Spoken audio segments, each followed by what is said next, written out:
This is English for Real People, a journey into clear, authentic English, explained slowly, calmly, and with purpose, where every episode brings you closer to understanding the language in its natural form. Welcome. Think about the last time you tried to speak a new language. You spent hours memorizing those flashcards. Oh yeah, just staring at them until they blur. Right. You study the grammar rules until your eyes crossed.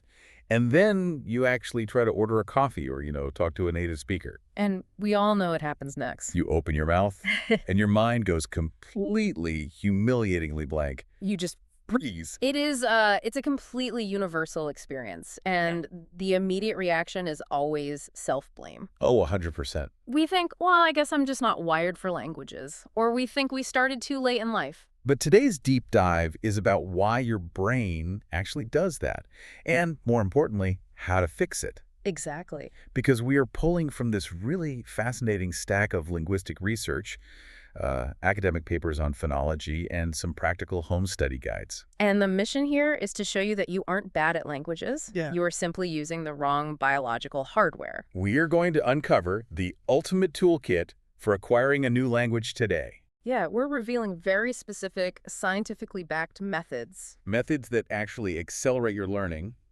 but, and this is the crucial part, they are purposefully designed to bypass that intense frustration. Right, the frustration that makes you want to just throw your flashcards out the window. Exactly. And we'll be using the journey of Spanish speakers learning English, and vice versa, as our sort of ultimate case study today. Yeah, because the phonetic differences there provide such rich, concrete data.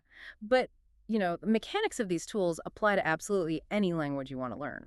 So to set the stage, traditional language learning always reminds me of trying to learn how to ride a bicycle by reading a physics textbook. Oh, that is a great way to put it. Right, like you can study the vectors, the gravity, the angular momentum all day long. You can memorize the exact mathematical formula for balance. Yes, but the second you actually get on the bike, what happens? You're going to crash. You absolutely will crash. Because it's highly theoretical, it's deeply frustrating, and it practically guarantees you'll give up. So today, we're putting away the physics textbook, and we are getting on the bike. And that analogy perfectly captures the core philosophy of what linguist Stephen Krashen calls the natural approach. The natural approach. Okay, tell me about that.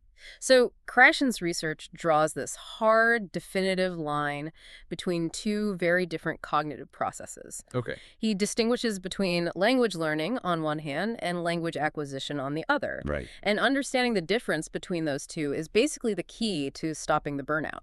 Well, language learning is kind of the villain of the story for most of us, isn't it? Oh, absolutely. That's the traditional high school approach, Yeah. drilling irregular verbs on a chalkboard. Yeah, focusing so heavily on the structural form of the language rather than actually communicating with another human being. Exactly. Because it relies entirely on logical, deductive reasoning.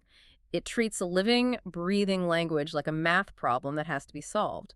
And is that why we freeze in the coffee shop? Yes. Because knowing the structural rules of a language rarely translates to the actual real-time skill of speaking it. So I can know exactly what a past participle is, but my brain still locks up when I try to ask where the bathroom is. Precisely. Now, language acquisition, on the other hand, is about natural assimilation. Okay. It's a subconscious process. It's driven by real human interaction. You don't need to know what a phrasal verb is to acquire it and use it perfectly in a sentence. See, I hear this learn like a child Yeah, advice all the time, and honestly, I have to push back a little because it frustrates me. I get that. I mean, I'm not a toddler playing with wooden blocks. I have a mortgage, I have a full-time job, Right. and I have this highly logical adult brain that desperately wants to find and understand the underlying rules. Sure, we all do as adults. So if I can't just, absorb Spanish by osmosis by rolling around on the floor, how am I actually supposed to deliberately trigger this acquisition state without getting completely overwhelmed? Well, the secret isn't to pretend you're a toddler. You trigger acquisition as an adult by breaking the language down into targeted, bite-sized methods. Bite-sized methods. Yeah, methods that build physical and mental muscle memory. You have to temporarily bypass that highly logical, deductive part of your adult brain by training your physical hardware first. The physical hardware. Now, this is where the academic data we looked at gets really fascinating. It really does. If we want to build physical muscle memory, We have to start with our ears and our mouths. Exactly. Because one of the biggest sources of early frustration of the reason people quit is trying to pronounce sounds that literally do not exist in your native tongue. And the academic data comparing Spanish and English illustrates this biological hurdle perfectly. Right, let's look at that. So Spanish has a beautifully simple, highly consistent vowel system. Just 5 pure vowels. A, E, I, O, U. Exactly. But English, depending on the dialect, English has up to 14 different vowel sounds. 14.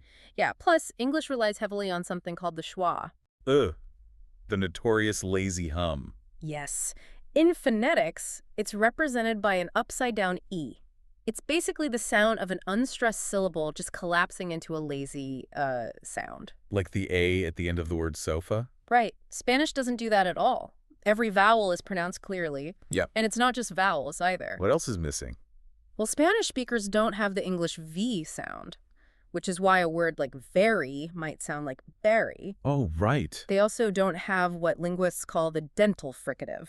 Okay, let's explain what a dental fricative actually is, just mechanically speaking. Sure. It just means putting your tongue between your teeth and forcing air out to make a TH sound, like in the word think. Right. But if your native language never required you to do that, your facial muscles literally don't have the neural wiring to perform that specific gymnastics on command. Exactly. So think becomes tink. Wow. Because if you are physically lacking those neural pathways, you can't easily hear or say those sounds. So if you can't hear the acoustic difference between the short I in ship and the long E in sheep. It's not a failure of intellect. Your ears literally haven't built the biological receptors for that frequency yet. It's like a blind wine tasting for your ears.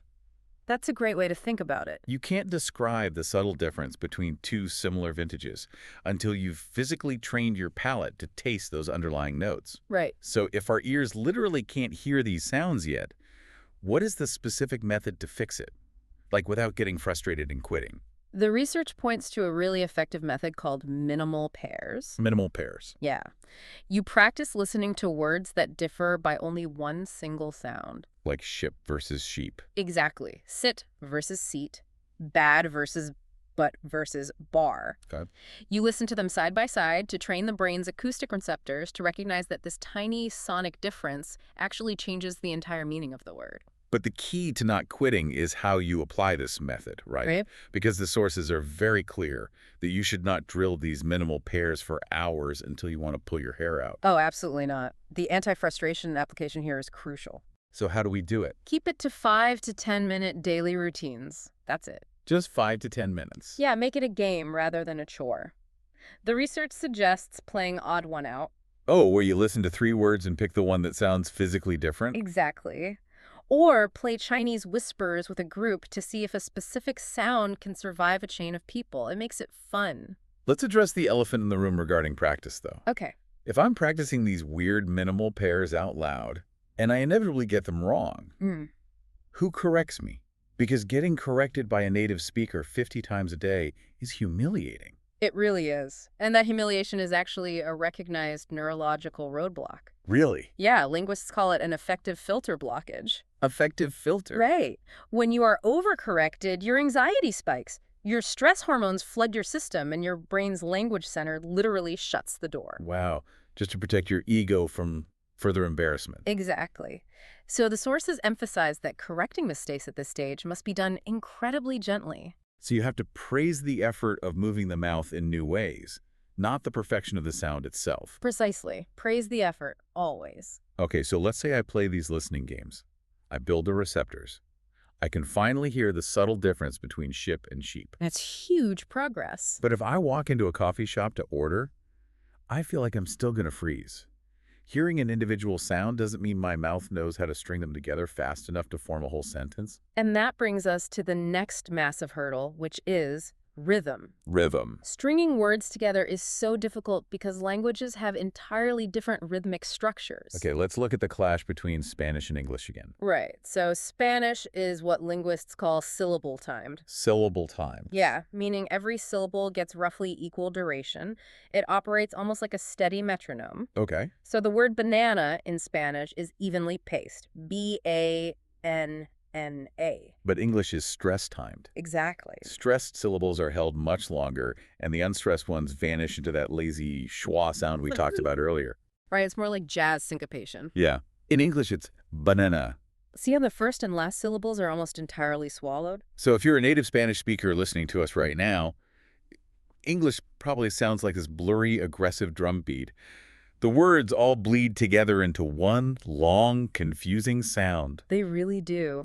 And to overcome that rhythmic blur, the sources recommend a technique called shadowing. Shadowing? How does that work? You listen to a native speaker, maybe a character in an animated show or, a podcast host. Or host on a deep dive, sure. Right. And you repeat the audio immediately. Not after they finish the sentence, but a fraction of a second behind them. Oh, wow. Yeah, you mimic their exact intonation, their speed, and their emotion. I have to ask, doesn't shadowing just turn you into a parrot? A lot of people think that. Right, like, how does thoughtlessly mimicking a cartoon character actually help you generate your own original thoughts and sentences later on? It seems counterintuitive, I know, but shadowing performs this vital neurological function. It completely bypasses the native language filter in your brain. Oh, okay. Normally, as a beginner, you hear an English sentence. You mentally translate it to Spanish. You formulate a Spanish reply. And then you try to translate that reply back into English before speaking. That four-step process sounds exhausting. It is, and it's exactly why people freeze. So shadowing cuts out the middleman. Yes. By mimicking instantly, you are tying the English sound directly to an emotion or a physical feeling. And to make this completely frustration-proof, the rules in the research are strict. Like, do not stop the audio to look up a word you don't understand. Right, don't break the flow. Do not force yourself to shadow a 10-minute speech. Just focus on 2 or 3 short sentences at a time. Per volume. Over quantity. Yes. And my absolute favorite tip from the sources, add physical gestures. That is so important. If the audio says, I jump, you physically jump. You are locking the meaning of the sound directly into your body. You are literally embodying the language. I mean, think about how children learn spatial concepts. Right. They don't learn the word up by reading a dictionary definition. They learn it by raising their arms and physically feeling the sensation of being lifted. And shadowing recreates that physical connection for adults. That's brilliant. It is. So we're building the physical hardware. Your ears are tuned with minimal pairs. Your rhythm is feeling natural, and you're bypassing your internal translator thanks to shadowing. You're well on your way. But let's be real, you still need to learn actual words. Yeah, vocabulary is kind of essential. You need vocabulary. And staring at a long list of 100 words is the quickest path to abandoning the entire project. We need a system that works with the mechanics of human memory rather than fighting against it. And if we look at the cognitive science of memory, the solution is spaced repetition. Spaced repetition. It's a method of reviewing information at increasing intervals over time. You aren't just staring at a list. You are timing your reviews based on when your brain is mathematically most likely to forget the information. See, I used to think of human memory like a leaky bucket. A lot of us do. You try to cram 100 words in all at once with a fire hose, and you just watch the water immediately drain out the holes. Right. But a better way to understand spaced repetition is to think of your memory like a physical muscle tearing and rebuilding. Oh, I like that. Traditional cramming is like trying to lift a 500-pound weight once and expecting to wake up looking like a bodybuilder. It just injures you. Yeah, you just burn out. But spaced repetition is lifting a manageable weight right at the exact moment the muscle has recovered and needs a new stimulus to grow. That is the perfect mechanism to visualize, because the effort of trying to remember the word that struggle is the specific signal your brain needs to thicken that neural pathway. So how do we actually do this at home? Well, you can do this with digital apps or simply with a physical box divided into 4 sections. 4 sections. What are they? Daily, every other day, weekly, and monthly. Great. You only introduce 3 to 5 new words at a time, and you put them in the daily section. And this is where the anti-frustration magic happens. If you remember a word, it graduates to the every other day section. Right. If you remember it again, it moves to weekly. But if you forget it, it just drops back down a level. Yes. It is inherently guilt-free. I love that. Forgetting a word isn't a moral failing. It's not a sign of stupidity. It's literally just a mechanical signal to move the card back a slot. It requires what cognitive scientists call active recall. You actively struggle to remember the meaning before looking at the back of the card. And that momentary struggle is where the learning actually happens. But because it's only a few words a day, you completely avoid the stress of cramming for a test. And to make those vocabulary words stick even faster, The research highlights another incredibly cool method, embedded picture mnemonics. Oh, this study was fascinating. So there was a randomized controlled trial study in 2019 involving a program called Letterland. They found that instead of showing a student an abstract letter A, if you show them Annie Apple, where the physical shape of the letter A is drawn to literally look like an apple, learning speeds up dramatically. And to understand why that works, we have to look at how the brain processes information. Okay, break that down for us. Abstract symbols, like written letters, are relatively new inventions in human evolution. True. Our brains have to work really hard to decode them. But visual processing, identifying shapes and objects in our environment. We've been doing that forever. Exactly.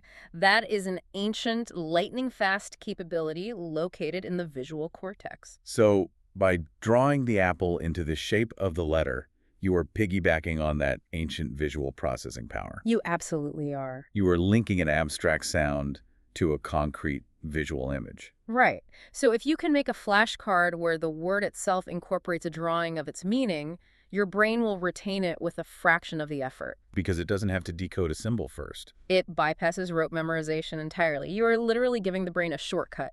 Okay, we have a really robust toolkit now. We really do. We are tuning our physical hardware with minimal pairs, we're mimicking the rhythm with shadowing, and we're patching our memory with spaced repetition and mnemonics. But whether you actually stick with these methods day after day depends entirely on the ecosystem you build around yourself. And the expectations you set. Exactly. The environment and your mindset form the ultimate anti-frustration shield. Because the sources point out some severe cultural traps that consistently derail learners, right? Oh, yeah. In many cultures, language learning is inextricably tied to academic prestige. Like it's all about passing complex written exams using that frustrating grammar translation method we talked about earlier. Right. And in other cultures, there is this crippling, paralyzing obsession with achieving a flawless native accent. Which is an incredibly unfair and nearly impossible standard for most adult learners. It really is. I mean, if you don't start learning by age 6, your physical hardware is already set in its ways. Exactly. The goal should never be native perfection. The goal must be intelligibility. Intelligibility. Yes. Can you be understood by the person sitting across from you?